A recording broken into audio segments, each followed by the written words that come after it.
everyone, I'm Daleen Hassan. Welcome to Inspire Middle East. This week, we'll be exploring how the pandemic is affecting domestic animals in the UAE and shining a spotlight on the illegal wildlife trade. Also, we'll visit a lion zoo to hear more about their rehabilitation program for rescued animals. We try to rebuild this trust through a positive reinforcement behavioral training. But first, the coronavirus has not only upended our lives, it's also having a dramatic impact on our four-legged friends. With countries closing borders, many pets have been left to fend for themselves. But it hasn't all been doom and gloom in the UAE. This unusual isolation period has seen people's desire for a furry companion grow. Rebecca McLaughlin-Easton takes a closer look.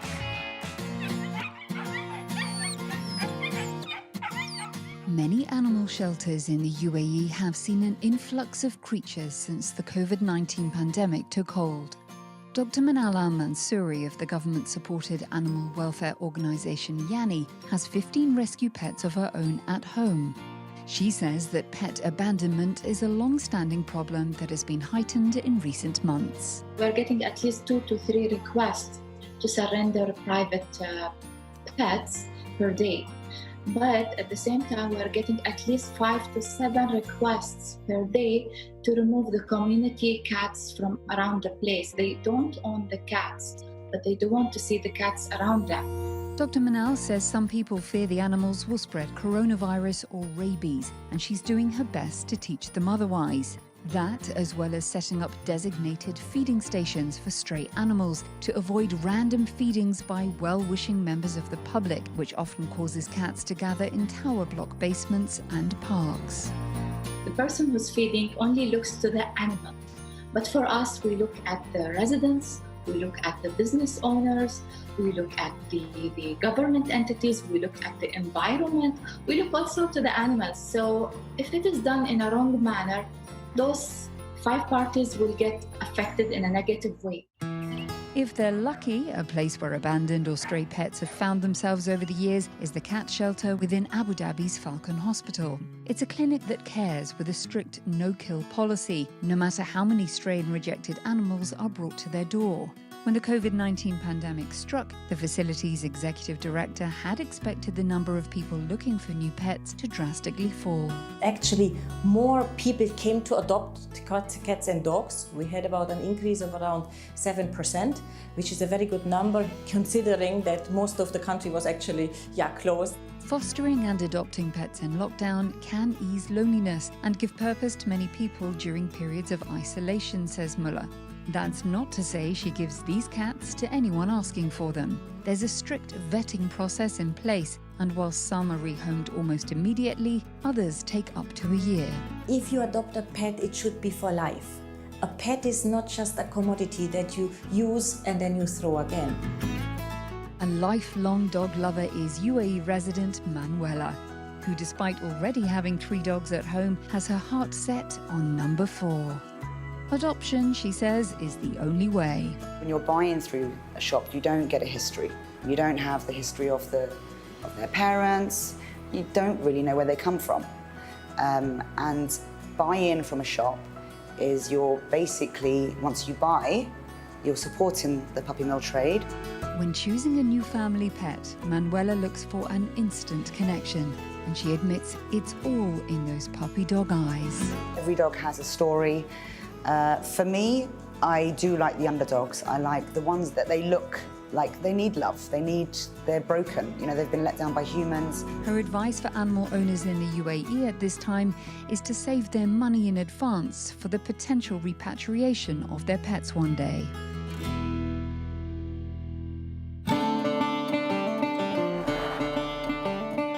Seasoned in the business of relocating animals from the UAE to people's home countries is Dubai Kennels Cattery and Veterinary Clinic, which saw its businesses, including a pet hotel and boarding facilities, badly hit from March to July, as global borders closed and airlines grounded their fleets. Relocating a medium-sized dog from the Emirates to the UK could cost up to $2,700, says the company.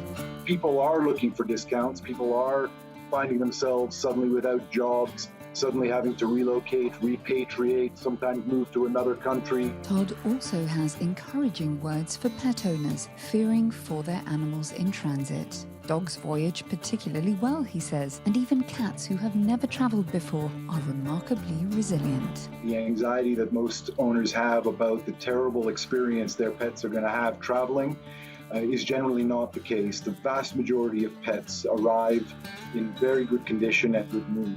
There are stress points. Takeoff and landing. Your pet is in a very strange environment. They've usually never been there before. Reassuring words that may give dog and cat owners the courage not to pause for thought when relocating their animal back to their home country or bringing home the perfect adopted pet from a neighbouring emirate.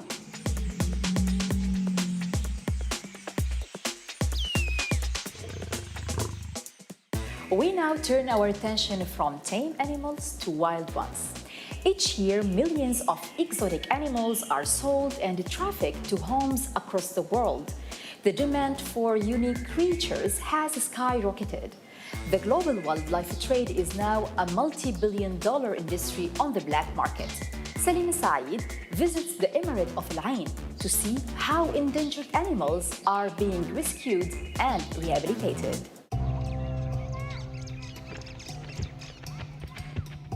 For the past 15 years, the world has faced an unprecedented spike in illegal wildlife crime, according to the World Wildlife Fund. According to the UN, the poaching and selling of exotic animals as pets or for their body parts generates up to $23 billion a year, making it the fourth most lucrative illegal trade after narcotics, human trafficking, and counterfeiting. Zoonotic diseases make up about 75% of all emerging infectious diseases for humans, including the virus that causes COVID-19. The mishandling of the pangolin is believed to be a potential source of coronaviruses. The 2020 report by the UN Office on Drugs and Crime states that seizures of pangolin scales increased tenfold between 2014 and 2018, a sign experts say that inaction against illegal wildlife trade is not an option. Now, the chances of this happening again are most likely high, since we see unregulated markets, even regulated markets, continuing to launder illicit wildlife. And this is really a threat to all of us, because the last thing we want is to have another pandemic. In the Arabian Peninsula, cheetahs are highly sought after, typically taken from the Horn of Africa, priced up to $15,000 per live creature on the black market. The UN states that nearly 5 out of 6 cheetah cubs taken from the wild die during illegal trade. The UAE became the first Arab country to ban the trade and private ownership of wild animals in 2017. Many Gulf countries followed suit, yet people in the region continue to openly own and trade exotic animals.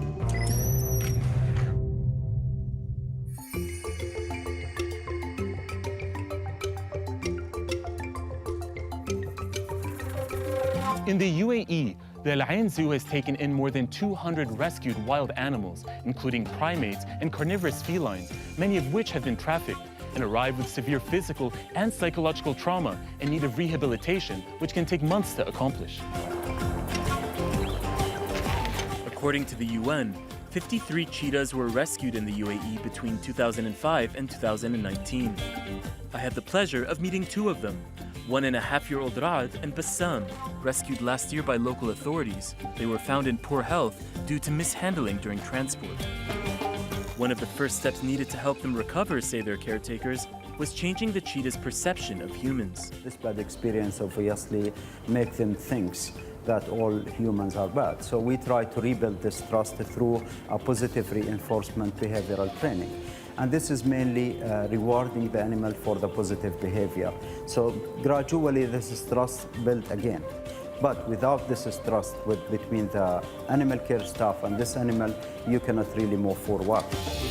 With trust restored, caretakers could now begin the enrichment stage, rehabilitating the health and natural instincts of these wild creatures, the fastest land mammals, to run, look for food, and socialize naturally.